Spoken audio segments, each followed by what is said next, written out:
How's everybody doing today? Today's video, we are going to do a video about minnows. I did a video on catching minnows the other day, and a few people said they'd like to see a video about raising minnows. So I'm going to show you our area where we raise minnows. I don't raise typical shiner minnows.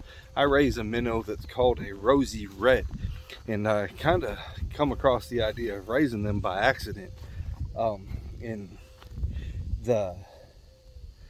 They got dumped in my tilapia pond by accident and they went crazy. So I'm going to show you kind of how it worked. And you know, accidents are okay. Some of the best things I have in life were accidents with my kids. So anyhow, what I've got is, when I started out, I had these little black tanks, and they're just basically what cattle feed comes in. And we started to go fishing all the time, and I'm a diehard fly fisherman. I never fished with bait or anything like that. And when I had kids, you know, it's kind of hard to wade the stream with young kids and stuff, so we started fishing with bait a little bit. And I went to this trout stream, and the little bait store sold these little gold colored minnows. They color goldfish, but they were definitely a minnow. And they caught the trout, unbelievable, stalker trout on these little minnows, unbelievable. So anyhow, I wanted to get some because the bait store closed earlier than I could get to the creek. So I did a bunch of research, couldn't find any. The minnow dealers didn't have any, no other bait shops had any. Well, I did some research and come to find out these are the little fish you buy at the pet stores to feed your other fish. So they're little feeder fish, and you can get them for, you know, from a dime to like 16-17 cents a piece, which was way cheaper than they were being sold at the bait store. So I bought a bunch of them, and I put them in that black bucket that I talked about with a little bit of sand in the bottom. And then I just put a bubbler for an aquarium in there, and I kept them all winter long. And as I kept them, they started to reproduce like crazy. Well, anyhow, long story short, I dug a pond to raise tilapia in. That's not my actual big pond that you guys have seen in the other videos. And I wanted a place that I could actually get in there and seine them out, because my pond, it's impossible to get out there. You can catch them either with a fish pole or a trap or something like that, but tilapia, they're kind of hard to catch. So I wanted an area where I could actually harvest tilapia to have for a food source for my wife. She loves to eat tilapia. So I don't eat fish. You gotta look flavor. They're just disgusting. You gotta lick your butt to get the flavor out of your mouth. I'm not gonna eat no fish. But my wife loves tilapia, so I wanted to raise healthy tilapia. So I buried this pool. I'm gonna show it to you here in a second. I'm gonna switch the camera around and show you guys. And understand it's not finished. The landscaping is not done. I have a big pile of rocks where we're going to rock around the outside of it, but I live in a really warm climate with rattlesnakes, and there's snake skins on my rock pile, so we're going to do that in the winter because I don't want to pee on myself. So just pardon the mess, but we're going to actually have some rocks put around here. But I've thrown a trap in here earlier in the day to kind of show you guys what we have, and then I will kind of pan the video down to where we can see if there's any of them floating on top. But there's literally, we started out with less than 100 of these, and I have set traps and caught probably 10-15,000 of them and dumped them into my big pond to kind of help for feeder fish for my other fish. And they're still, there's tens of thousands of them in here in just a few months. They reproduce like crazy. All I did is I buried a pool. I think this pool, it's 4 foot deep, and I think it's 20 or 24 feet long by 12 feet wide. So anyhow, all I did is bury it, and then I put 3 or 4 inches of dirt in the bottom. I do not have any aeration. I let the weeds kind of overflow in an area to where they go in for shade and stuff like that. And I throw some pelleted floating catfish food out here every once in a while, not very often. I don't have any oxygen going to it. About every week, I'll turn the faucet on there and let well water run into it for a few hours at a time, and that's it. And they reproduce like crazy.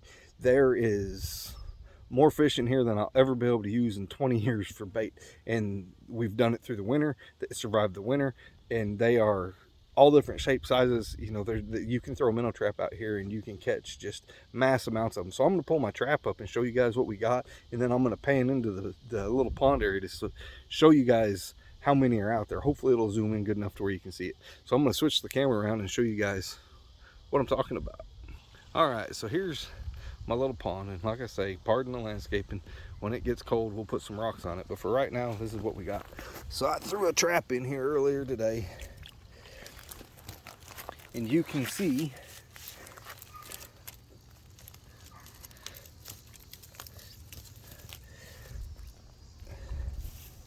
this is what they look like. We got some baby tilapia in there too, but they're just a gold little minnow. And basically what they are, I won't dump them back in there, I just wanted to catch some so you guys could see what they are. Basically what they are is some kind of a fathead minnow mutation. I'm not sure how they got there or whatever, but they work pretty well. But as you can see in this pond, I hope you can, they grow all over in here with no maintenance whatsoever. Now this is a pretty big area. I'll switch the camera back. This is a pretty big area to raise them in. Like I say, I did it in these little tubs, which are 15-gallon tubs. I think a 5-gallon bucket would probably be too small, but if you can get something 10-15 gallons, even an aquarium, it doesn't need a filter. All we did is put a bubbler in there, and it worked out pretty good on the small area. And we added water as evaporation took place, and that was it. I gotta switch the camera around for a second for you guys. They went away. There's a whole bunch of tilapia surface stuff. We've got probably 2,000 tilapia in this pond with all these minnows. But anyhow, that's all there is to it. We don't have any maintenance. The only thing we do is we add a little bit of water here and there for evaporation parts, and that kind of gives a fresh supply. And then we throw pelleted fish food in here, and then like I pick moss out of my other pond and I'll throw it in here. And when I mow, I'll come by here, and I haven't mowed here lately because it's grown up over it, and the shade I thought would be helpful, as hot as it is. You know, when it's 120 degrees outside, we want all the shade we can get out here. But that's all there is. I've not put any other shade in it, and all we do is throw some pelleted fish food, like a handful every couple days. And when I mow, I point my grass escape on my mower to the water to where all that grass lands into the pond, and it has built up enough algae and plant matter inside the pond, along with a little bit of the weeds and moss I've picked from the other pond, that they survive on their own. And we have tilapia in here with them as well. They get along, there's no issues there, and we unbelievable amounts. I took a 5-gallon bucket about a month ago. I don't know if I posted a video or not. If I haven't, I will post it. But I took a bucket about a month ago, and I set traps out here one evening, and I had 3 gallons of water in that bucket, and we filled it up to the next gallon line. So we put a gallon solid of minnows with no water in a bucket overnight, and you couldn't even tell that we took them out of here. So if you guys want to raise minnows, get you a little water source, buy you some of these rosy red minnows, and put a little dirt, sandy dirt, in the bottom of it with a little bubbler. Or if you've got a big water area like this, and it doesn't have to be in the ground. I put mine in the ground because I'm not sure how long this pool would last, because it was getting pretty bad. So I buried it to where I know it wouldn't cave out, that the dirt would hold it in. But that's all you need. You could technically, on these minnows, you wouldn't even have to feed them fish food. You could throw grass clippings and a little bit of water plants and stuff that you could get your hands on them, and they will survive, and not just survive but thrive.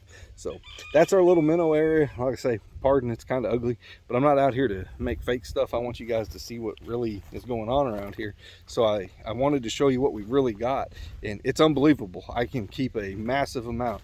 I threw that trap in the water, I don't know, probably an hour or so ago, and just to get a few of them for you guys could see it. But if you throw a trap in there overnight, it'll fill up. You'll get several dozen minnows.